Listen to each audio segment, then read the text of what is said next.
as far as opening thoughts, I would ask you, Jake and Chris, why did you pick this movie in particular? I mean, one, it was like a deviation for Tokyo Drift, for like the Fast and the Furious franchise. Like, it made a lot of ruckus, and it's my personal favorite. It was actually, I think, like the first one I've ever seen. But as for me, I think it's just like the one of the series. Obviously, like, I have not seen it yet, but like I've heard so much about it. Like, everybody else knows about it. Everybody else always talks about it. The cars were such a big deal, like in like tuner culture and everything.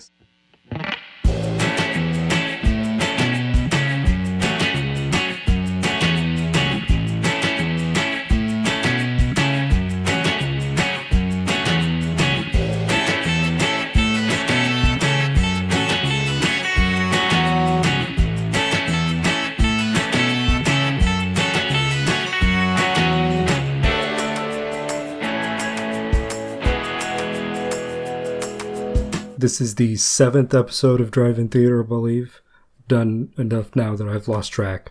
But we got Fast and Furious, Tokyo Drift, with Jake Margle and Chris Landry, Queers and Gears, Jalopnik, anything else? Gears and Queers, close enough. We'll take it. Everyone always mixes it up either way. Thrilled to be here. Honored.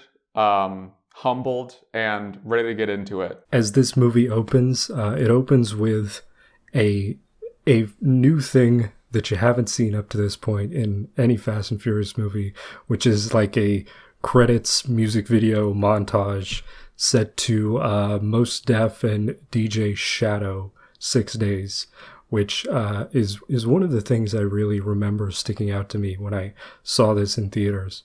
But yeah, it's a neat little vignette. I enjoy it. What do you think of that? Yeah, I mean, the intro was like the first. Again, it was like one of the first things that's like, okay, this is a different era for Fast and the Furious. It's also like the first. I have a lot of notes. Great. It's the first thing you notice is the main character, who I forgot his name was Sean until about 15 minutes in. Looks like he's about 38. And it's supposed to be like intro. 17. Yeah. Yes. Yep. But no, the intro, it like takes you through this whole like high school scene, which we should get into. But it's are they supposed to be in Texas? Do we know where they are? There was a point. I think they're in Texas. There was a point later in the movie though where I don't want to give it away, but he was chatting an old girl in Japan and it said Bama Boy.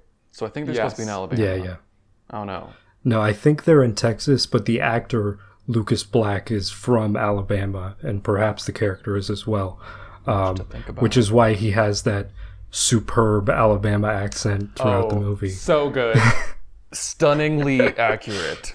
She was just my ride. My grandma's Buick could smoke that piece of shit trailer trash. Another thought about this school is that it somehow has metal detectors up front, and yet there's like rich preppy kids also going to the school, which doesn't make any sense to me, but whatever.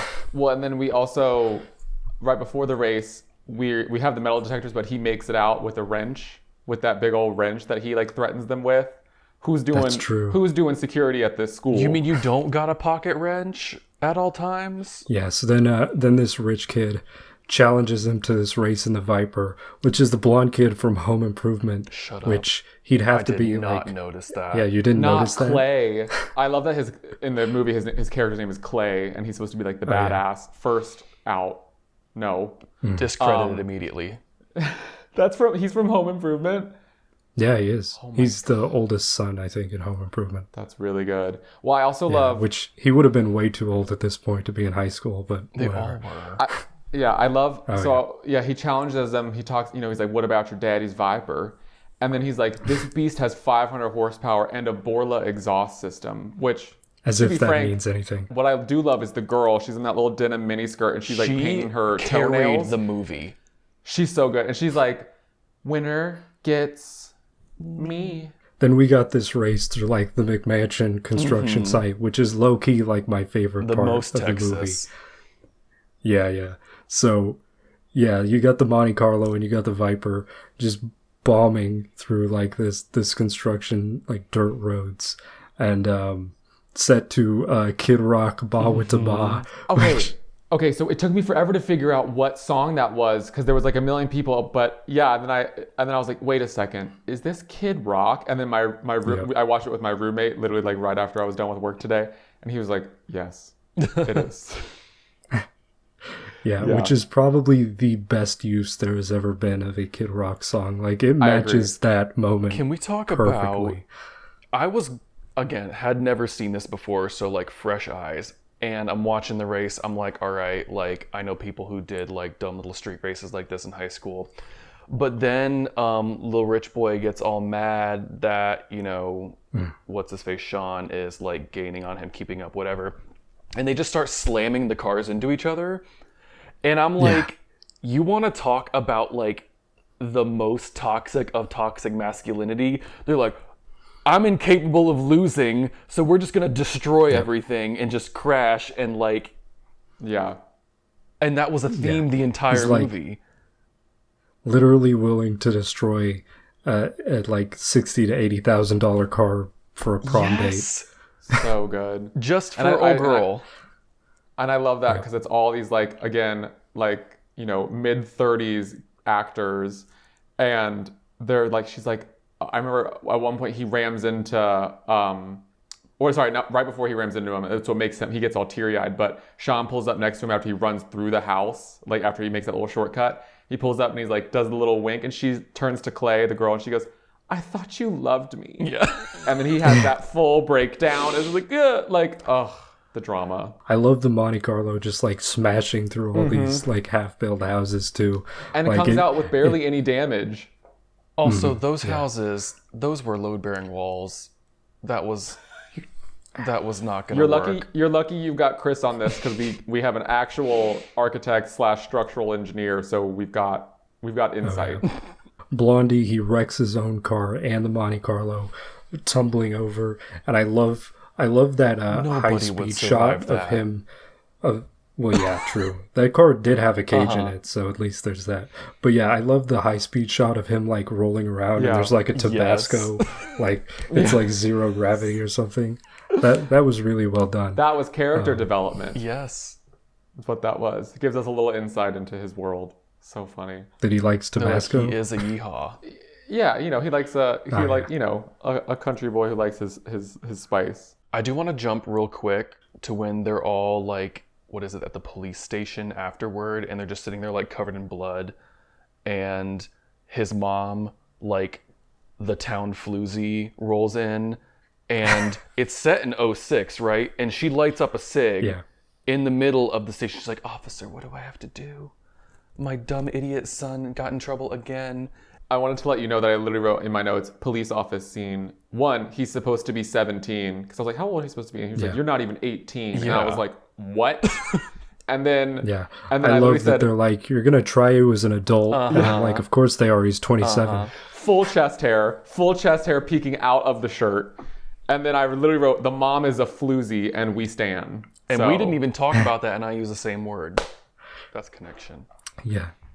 I also love that the mom, she comes into the police station and she's like, have you been street racing again?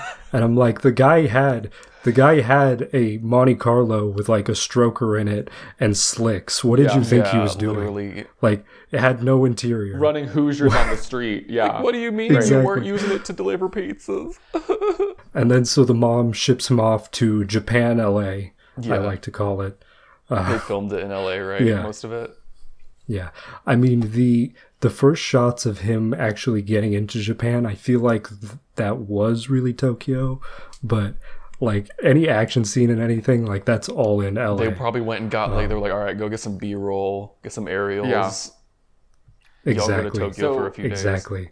There's like an interior shot later, like a front-facing shot of the car like speeding through Tokyo as well, which is clearly just like a shot of a car that was driving normally through Tokyo that they just sped up, which was hilarious. I gotta say, I admire his conviction, because within like 13 seconds of getting to Tokyo, he has his eyes on a girl that doesn't want him, at least at first.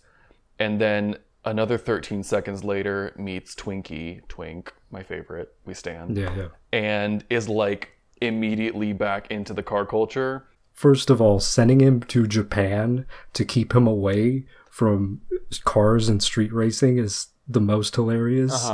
Because also, yeah, he shows up to his dad's apartment and he goes, well, Sean, you were supposed to be here on the 7th. He's like, it is the 7th. And he goes, we're a day ahead of you here. And I was like, okay, so your son didn't show up on the day you thought and no one raised concern? Nobody cared. They were just like, all right. And he's like, all right. Like, what? And also, I guess his dad's in, like, what was it, the Navy?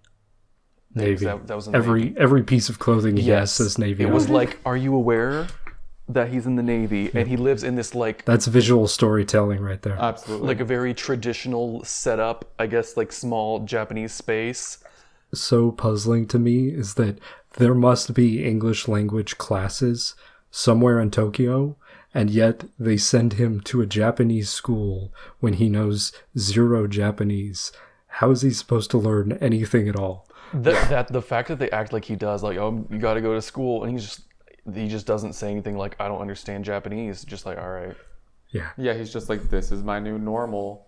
I always remembered so distinctly that Wabaki scene. The slippers. Like, of him like just being, again, my high school experience of just being constantly embarrassed and worried about being, making a scene or anything. And I just remember watching, I don't know why, that is like the most burned in scene from this movie in my brain. You felt the like, shame. Wabaki. You felt the shame. Wabaki, yeah.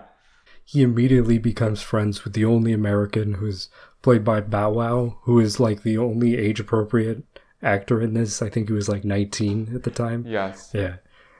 His publicist worked hard for that role for him. They were like, we need him in an acting gig now.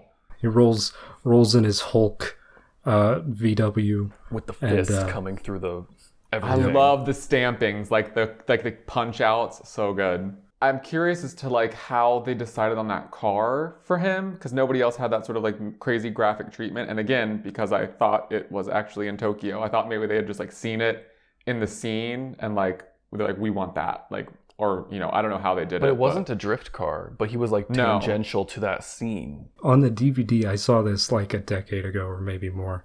But on the DVD, there was a deleted scene where they're sitting in the car eating ramen or whatever. And he's like, why the Hulk? And then Bow Wow, I think he explains like he likes the Hulk because he's small or something like that. Oh, yes, King. I mean, true. That's a good... Why did they delete that? Because I was like, why the Hulk? That's precious. Yeah, that's true. You need that character development. But like, how's a 17-year-old affording a build like that too? He sells iPods. I was going to say he's selling. I guess he's slinging contraband. them. Yeah, he's slinging iPods and stuff. There you go. They roll into this big garage meet, at which point the movie basically forgets that these characters are supposed to be in high school, and they go off on their own adventure. They mention it like one other time, but then it was just like, that's it. Yep.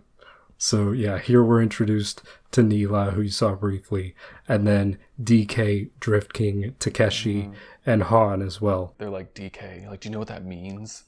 Donkey Kong. I love that he goes Donkey Kong. Yeah, you just cannot take him seriously as a villain because they keep calling him DK. I know. Glad you have us here to discuss such character moments as Twink and the homoerotic moments. Earlier, when Takashi and Sean first meet, and he's just like, hey, like, like leave her, like leave my girl alone, whatever. They get like super close. They get like this close, and then he goes, I'm sorry, I don't speak Japanese. And then he like kisses her, and he's like, understand that. And then he walks away, and he's like, yeah, what does that mean? He's like, I'm DK, you know what that means? He goes, yeah, that means you're like the Justin Timberlake of Japan.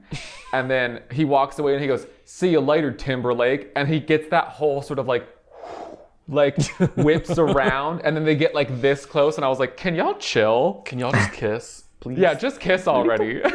We really need to talk about like Tokyo Drift, the song by, is it the Teriyaki Boys? That song is still 100% a banger. It came on. There's plenty of bangers on this soundtrack. So certified good. Banger. So good, and I love that pan through like all the cars.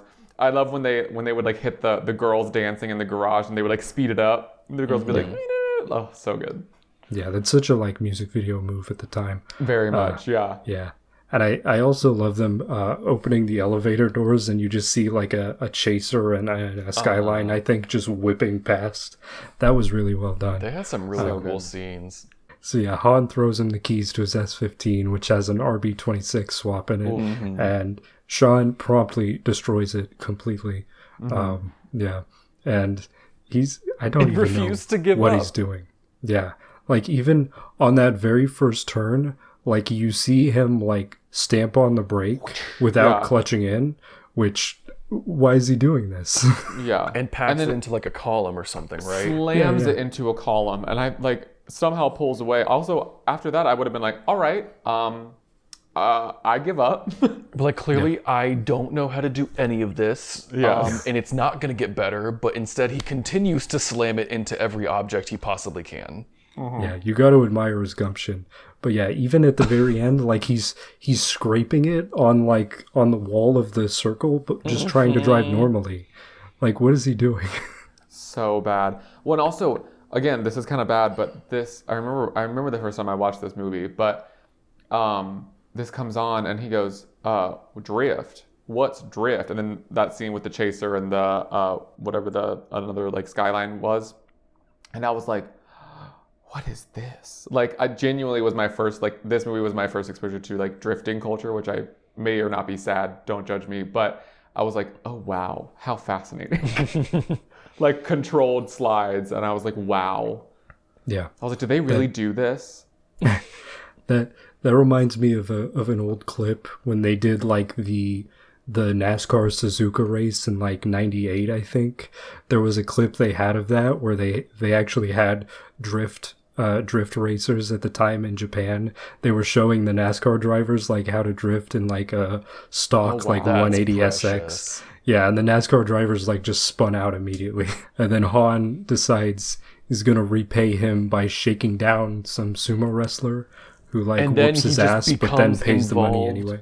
With Yakuza like adjacently, like you've been in Tokyo for a day and somehow find your way like completely in deep with the mafia. Like, come on. He's a bad boy. But yeah, and then we also see Han's amazing Veilside RX-7, which at the time that was basically like a one-of-a-kind car. It was built for Tokyo Auto Show, I think. And then the crew bought that car, and they probably made copies of it off of that. And of course, there have been like several clone kits since then. Mm-hmm. I was fascinated with that car when I first saw this movie, and at the time, I mean, obviously we had the internet. It wasn't as like extensive as it was, and I just remember like Googling it over and over again because I didn't even know what it was. I didn't even know it was an RX-7. I just kept Googling like Veilside car, Veilside Tokyo Drift, and like nothing was coming up, at least at the time. And then I years ago I read something and I was like, oh, that's just like an RX-7 with like a crazy complete body reworking. But I remember at the time just being like, what is that? Takashi's 350Z also has a Veilside kit on it, which I don't like as much. It's got like the weird like 240Z like race car nose on it, which I don't feel like that works at all. I'm not a big fan of a 350 shape as it is, and I felt like that kit just made it look even more bloated. And then he had that huge deck spoiler it was a very weird combo of things going on. And then we've got Han taking Sean with him into this like Yakuza den, which I think is in the back of a pachinko parlor, which is so stereotypical. But yeah, and then Han is talking to Takashi and mentions like trading him an AE-86 for a 72 Skyline, which is a awful trade. Those are not even anywhere near the same value. Awful trade, but very cool car. And it's funny that again, I meant to say this in the beginning, but it's funny we picked Tokyo Drift because last week me and my roommate just started watching like the actual show Initial D, dubbed for me because I'm a baby and I, whatever. But it was funny because like, the whole 8.6 or the Trano and all that. And I remember that scene, and I feel like most people would probably just like gloss over that. 72 Skyline, 86 Corolla. Like they literally just put that in the script because they knew like nerds would know what those were, not that they were any way equivalent. Like, we're supposed to believe these high school age boys, one of them has a 72 Skyline in Tokyo. Like, I mean, maybe at the time it's more possible, but that car would be like... They're over $100,000 easy. DK's uncle, of course, is some big Yakuza boss. And Han also seems to run a nightclub / garage / orphanage. That's what Jake and I are trying to open up. I'm telling you right now. Not the orphanage. We'll leave the orphanage part out, but that's... Yeah, leave the orphanage part out. But I loved the levels of this club. It was like the more commercial, like the bad music as perceived by like the movie lens. And then we go into like the second stage where it's like the hotter people get in. Mm-hmm. And we had a very strange, I remember watching at the time, a very... I quickly placed like queer moment of like the two girls making out in the hallway on the way back to the other side. And I remember watching that when I was younger and being like, oh. And then I was like, I don't know why this is affecting me the way it is, but we'll move past that until years from now. Yeah, and then once they get into the garage, I think it's like 50 Cent playing. Mm-hmm. Mm-hmm. Yeah. And I was like, oh, now we got to the real music. Han immediately gives him another car, which is an Evo that's been converted to rear-wheel drive, which I feel like would have like insane like drivetrain loss, but yeah, sure, whatever. Yeah, that's a transverse mount. Yeah. Engine. Well, you got to get the Mitsubishi product placement in there somehow. So that's okay. So I remember that was an Evo 9, right? Yes. It was an 8, I think. Oh, I thought it was a 9. Something. Could be either. They're very similar. Yeah, like I've seen rear-wheel drive drift Subarus, but those are already longitudinal, so Yeah, that's much easier. That's fair. That's very strange. I did at the time remember being obsessed with Evos, especially the 9, and regardless if that's an 8 or a 9, I remember being like, oh my god, yeah, an Evo, like that was like the moment of the early 2000s. Yeah, so then we've got him trying to learn to drift, so he immediately busts up that car too, like the spoiler. Yeah, they're out at like the docks or something, right? And they've just got all these obstacles set up, and he just packs it into something else. And then my favorite part is he does it like 17 times, and then there's a shot of the car again, and it doesn't have a single scratch on it. Here we've got a cameo by the real Drift King, Keiichi Tsuchiya, who he's one of the fishermen at the docks in the blue jacket. I did not notice that. I didn't know that. Yep. So is he That's like sneaky. is he like a famous like drift icon? One of those that guy? I mean, Really? he basically invented it. Yeah, which he was also basically the one who made the AE86 famous because he raced those throughout the 80s. Yeah. Okay, Stunning. that adds some serious cred to the movie for me. I did not know that at all. That's very cool. Yep. Love a sneak moment. Yeah, it's like a Stan moment in like a Marvel film. We've got Sean's dad working on a Junker Mustang, which is not that important, but it is important later. Yeah. And then With we've no got engine. nothing. He's got like 5 cans of like MAF cleaner. Did you notice that? Sitting there on the corner of the hood, and he's With got no like engine. a wrench. And I'm like, there's no engine How many airflow sensors do you have to be cleaned? on what would have been a carbed V8. Yes. Like wasn't even there. Han flirts with some girls in an R33 by doing donuts around them. That was a power move. That is a courting ritual if I have ever seen one. Peacocking. That was nature, Mother Nature coming through. PUA tech. Yeah. But yeah, I asked my girlfriend, like, has any guy done that to her? And she was like, I would be like crying, terrified if that happened to me. Uh-huh. Also, they were in like I forget, was that an R33 that they were in? Yeah.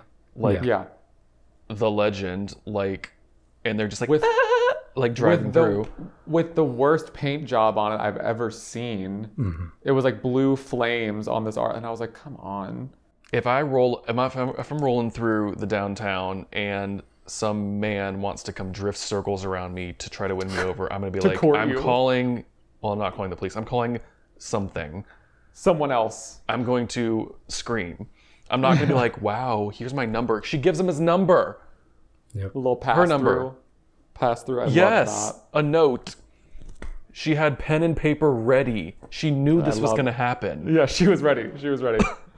Like a business This card. is like a daily occurrence. Yes. She's like, She's it's just like, "Ugh, again? All right. It's Friday night. Friday night, we got to go to pachinko, and then, we got to go head to that one street that's always completely barren so that we can meet guys. As one does. No words exchanged, just drifting. Uh-huh. Cut to a training montage on the California Toge, where he's whipping that Evo around and he's, getting the hang of it. Also, you got another shot of Tsuchiya and he's like, he's getting the hang of it or whatever. And then you've got some great shots of the Evo and the RX-7 doing tandem, which I really liked. Those were cool. That was really cool. I really love what's so clearly California mountain roads. I'm like, that's probably Angeles Crest. That's probably that's Mulholland. Like, where are y'all? Exactly. Which it wasn't as obvious in the night race at the end, but in the daytime it was like, oh my god. That's the secret. Any special effects, do it at nighttime, because you can't tell anyway. You can get away with so much more. And then you've got Sean and Neela going on romantic night drifting, I guess you would call it. But that entire scene had like three different, like she was in three different parts of that pack in every scene. She was leading, then she was in the middle, and then she was like second or third, and then there's one shot where it gets her car from like the back, and then she's like at the front again. Don't understand. You're telling me Drift King with the anger problem is just chill with his girl lady friend going on these, again, romantic drift sessions with new boy over here, and then I think it was the very next scene that he comes into the garage and just beats him up. Very much not cool with it. And I was like, now it makes sense. Like, yeah, exactly. And he says, stay away from her, or the only thing you'll be driving is a wheelchair. Oh, I loved that. Yeah. Also, could probably still drift it. At this point, Sean and Neela have both run away from their families to live with Han, which is why I assume it's also an orphanage. Yeah. And again, the dad was so strict. He was like, my rules, you'll be home at this time. And I think we get like one scene of him calling earlier in the movie to be like, hey, I'm going to be a little late. Like, I've got, a class is running late or something. And then suddenly he's like, he's never home. And he's running deliveries for Han. Yep. Like as like a side thing for the Yakuza. And do we know what these deliveries are when we get into like what Han does? Like, is it drugs? Like, what? We don't know. Is it tires? He's the one overnighting parts from Japan. The spoon engines. Yep. Spoon engines. He's responsible the for SR-20s. Uncle DK, I don't remember his name. He comes in and he tells little DK that Han has been skimming money off of the family. Skimming off the top. Yep. At this point, DK, he goes back into the garage and he's looking to bust some heads. And then a big chase breaks out through downtown LA. And this is the part where they have like the fake Tokyo fast forward footage. What's that called? Like something square? I forget what. I don't know. I forget the name of it. But so again, this is just as you get older, your wondrous lens of childhood is removed from your eyes. And I was watching it and I was like, this is so poorly green screened, and I am upset. I saw a picture of the set that they did, and it was like a couple of blocked out fake storefronts to create like the intersection, and then everything else was green screened. And I was just like, but the thing I thought fascinating, and maybe I'm getting a little bit ahead of myself, was they do the scene where they all drift through all the people, like at the like scramble crosswalk. Yeah, which you can clearly tell that like the people and the cars are like not in any of the same shots. They used real people. I saw one of the videos of how they did this shot, and they like just made people run through in front of the cars, and I was like, oh yeah, y'all literally in like the big wide shot. Yes. Jeez. I'm like, y'all just made people run for their lives to get out of the way. Well, where they spent the money obviously was all the cars on the streets. Like you had like little like yeah. You had like Nissan Crowns and stuff like that. Yeah, you had like some Nissan President. Yeah, and like some old like little K vans and things like that. I was like, there's a good amount of that in LA to sort of source locally maybe, but still. I mean, there wasn't really at the time. A lot of the stunt driving in this scene and the other scenes as well was done by real world drifters, Reese Millen and his other relatives, Stephen Millen, I believe, and his father or cousin or whatever, Rodney Millen. There's a lot of Millens. And then Tanner Faust also did a lot of the drifting as well. I was just about to say, usually Reese Millen and Tanner Faust are never far from each other. Then this big chase then leads to Han's death That was sad. I was about to say, I mean, I know we've had tragic moments in Fast and the Furious franchise past, but this was like a very like awful death. Yeah, that's true. He's like but flips. he's fine. He's okay. He's somehow okay. I don't know how they're going to explain that because it's literally like 5-10 seconds between the car flipping over and it exploding in a fireball. I mean, this whole franchise rules have gone out the window about 4 movies ago. So 4 or 5. At this point, I think they've brought back more dead characters than Dragon Ball has. Truly. That's one of them needs to have superpowers at this point. Yeah, they should Maybe just have like we gotta collect the 7 gears or whatever to make the magic transmission. The seven ratios. A crossover event. They're in this crowded town square area, and Han's like, you know, he takes his eyes off the wheel to do like one shift to like third, and then he hits what looks like it might have been like a W. Yeah, it looks like a 140 maybe. Yeah, that gets T-boned. He gets T-boned by it. He gets T-boned by it, but again, you know, it seems like the whole area sort of shut down as these like, and there's shooting, you know, there's the one point that Takashi's 350 like flips around and he's shooting. I don't know why this person's still hightailing it. There's no one around, and then like the initial impact, you're like, oh, that sucks, and then suddenly it's like they put this thing on a piston and just shot it through the air as it flips. Sean decides to iron out all of this bad blood by challenging DK to a race. That was my favorite. The way he went about it too. He goes to the you know like the Yakuza sort of lounge, if you will, and there's all the henchmen like outside in this alley, right in plain view. One's like just swinging a chain. just swinging a chain like it's grease, and the other one's got a baseball bat, and they're like oh, and then he just like walks through. And the thing is, he's like more respectful to the boss than Takashi, his own like grandson, is. He's like, I'm very sorry, sir, for embarrassing you, and so has your grandson. I would like to make this right. And he goes, okay, how do you want to do that? He goes, a race. And the guy's like, what? Also, do we think that he would have been able to get anywhere near this man that supposedly runs the country, like, underground? That was the other thing. I was like, he's related to him. He's not going to leave the country even if he loses. Like, maybe from shame, but like, I doubt the uncle or whatever is going to enforce that. Like, if anyone's leaving Bama boy, it's you. In a body bag. Body bag. Like, come on. Yeah. Yeah. Well, they planned a sequel where Takashi goes to Texas. No, I'm making that up. Oh, come on. You can't just lead us on. Come on. Dude, you had me. I would have been like, we both were just like, tell us more. I'm like, that needs to be retroactively greenlit now. Yeah, Takashi goes to Texas and he has to learn how to drag race. Yeah, and he has to learn how to make fried chicken. Yeah. Or something. God, I just think it's so great how like the whole movie, the mom and the dad were like, no more racing, son. And then apparently he's just had the wool over his dad's eyes this whole time. And then he's like, Dad, I gotta go do this race. I need the Mustang.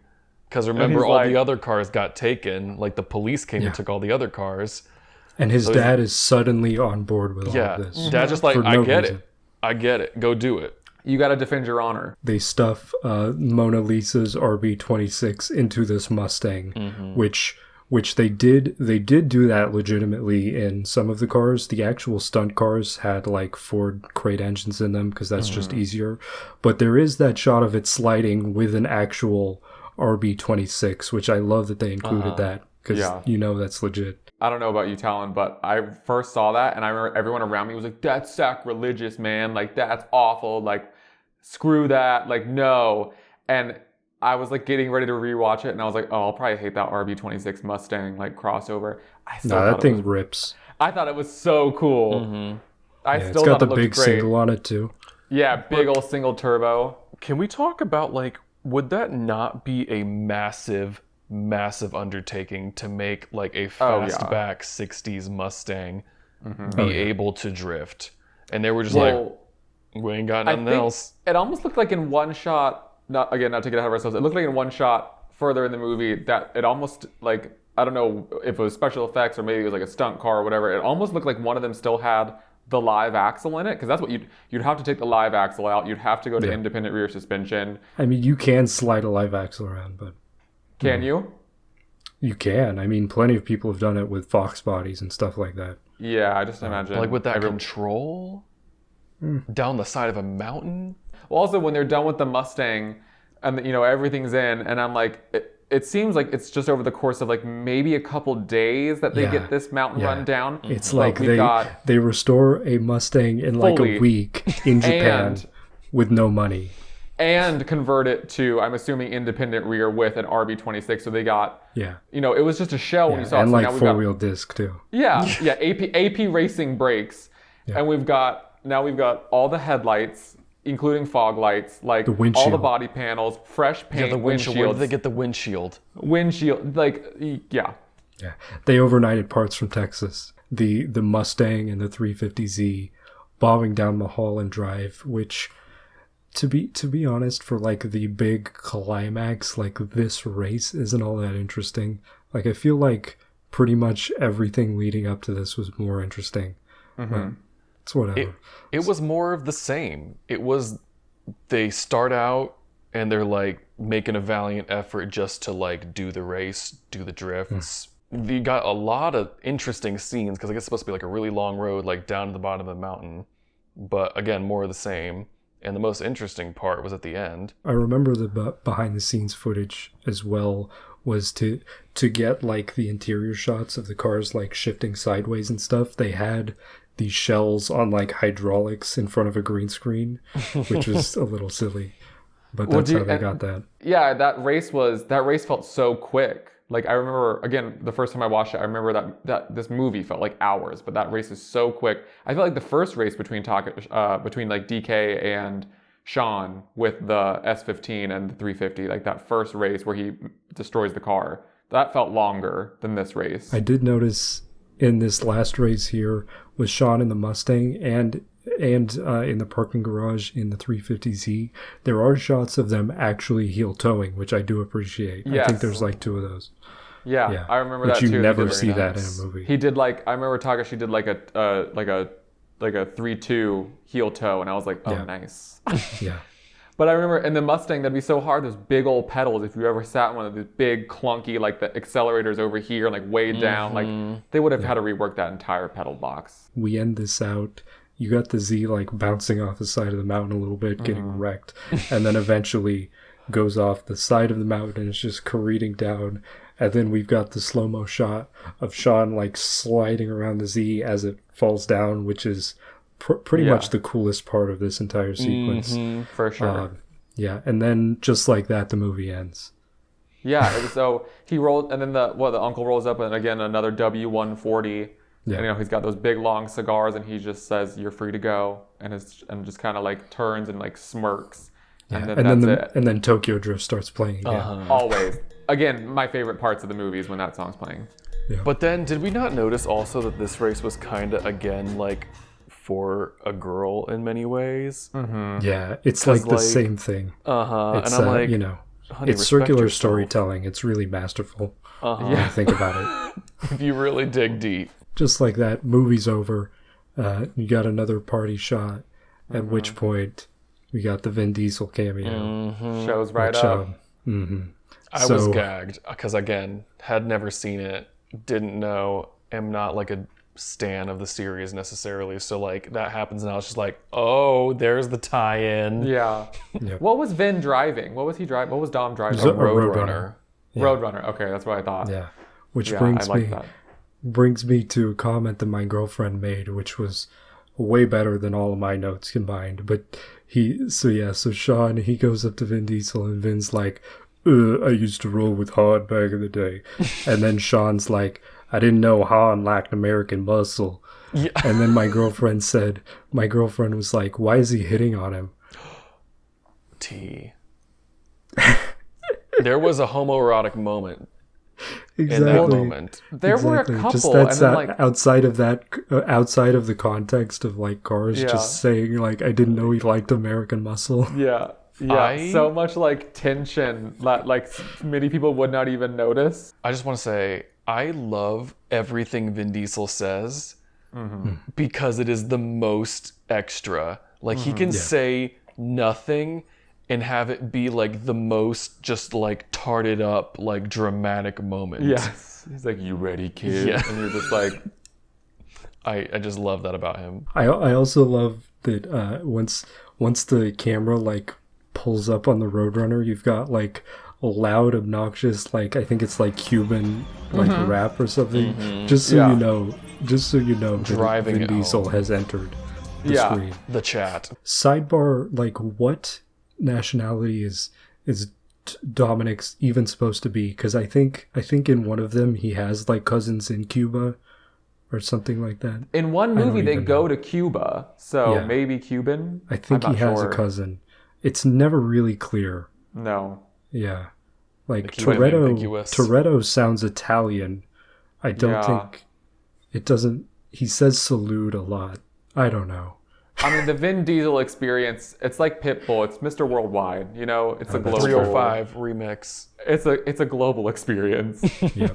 Vin Diesel behind the scenes, he only agreed to shoot this cameo that's like 30 seconds. He only agreed to do it if Universal would hand him the exclusive rights to Chronicles of Riddick, which is funny. Yeah, What? exactly. So he owns like the rights to that and all the royalties to that, which is probably how he's made most of his money at this point. Fascinating. Yeah. That is the strangest... Like... That's showbiz, baby. Yep. That's What like, else do you want? That's That's like a a hustler near right Beyonce moment. She was like, I'll do Coachella, but I get to shoot the entire performance and I own the rights to it. Yep. But very different. The Chronicles of Riddick. All Yeah, right, which then. is why a sequel to that got made, because there were two Riddick movies and then a third one got made because he owned He was the like, entire we're doing this. yeah, He's which like, I'm milking this cash cow. you can so call it a good. franchise, but it's like only a franchise because Vin Diesel is into Vin Diesel was like, I love this. And we're gonna Yeah. you're like, nobody wants to do this, Vin. All right, go off. it. Yeah, I bet he's made like so much money off of that deal though. Probably more money than acting. If you own all those, absolutely, that's gonna sustain you for quite some time. Yeah. Every time they show Riddick on Cinemax, he gets a few cents. Wild. What a strange agreement. When they're testing the RB26 Mustang and he like spins out and they just pull a single spark plug and he goes, that's Yeah. why she spit. And I was like, the dirty spark plug is why you spun out. Sure. Yeah, Got y'all it. fouled up some plugs in like 13 mean, minutes. I know the damage that bad plugs can do. Been there. That's on Jalopnik. But I don't think it made you spin out. Yeah. Also, why is this like immaculate RB26 that got put into this project car like have spark plugs that are that nasty? Favorite characters, favorite moments, favorite cars. As far as favorite characters go, it's probably like a tie-up between Twinkie and Blondie from Home Improvement. Clay was his name. Yeah, Play. I love Clay's life. That's the life I wanted when I was in high school, but never got, unfortunately. I am am I just going? obsessed with his girlfriend. I'm like, you did not have to go this hard, but you did it for us. Yeah. And we had a strong intro to the movie in how ridiculous she was and that whole moment was. So that hooked me. I was in. I really liked Takashi's like right hand man with sort of like the mullet cut, like the blonde mullet cut, that like the first race that Sean does in the Evo and he like wins whatever car that was, I forget. I like him because every time he doesn't get his way like at all, he's like having a full screaming breakdown, and that's me. Goals. And I felt very aligned with this person. As far as favorite moments go, gotta go with the McMansion race. That is like, that just hit for me right there. It hit for me back then and it hits for me now. It's just very cathartic seeing those terrible houses get smashed up. I love the shot of the RB26 with the big turbo just in the Mustang. That was but good. Yeah, like with the hood off, that was very cool. I really enjoyed like the scene between like Nayla and Sean like chain drifting down the mountain with like that whole crew, because it was sort of, again, I just started watching Initial D, so it felt very much like that, because that show was like very calming most times, and it was like the slowest part of the movie, like it was like the least like chaotic part of all of that. And she's kind of like talking about more of like the roots of drifting, like they would go up there as kids and whatever car you had, you would just go down with. And I remember she's like, things were so much simpler. And I like that was like it was like a strange refresher, like as cheesy as it was like a very nice refresher from like the rest of a movie that felt like it had about 10 minutes of plot. Right after that first race, they're in the police station. The mom comes in. We know she gets around. And she's like, I know what I have to do to save the day. Obsessed with her. I am clearly just very into the female... The sub characters, not even the mains in this movie. Yes. They put the team on their back. They knew what they had to do, and they sure did. Gotta love the Veilside RX-7. Iconic. Gotta love... I mean, even like the Supra in the new movie, like they painted it exactly like the RX-7 because they know, like, people love that junk. Mm-hmm. But the I love the RB26 Mustang, of course. Iconic in its own right, just because it's like such a departure from like everything up to this point and really everything since. And then I gotta love that old Monte Carlo too. Like, you know, I can't believe people are making fun of him for that car. If somebody I knew in school was driving that car, I'd be like, oof.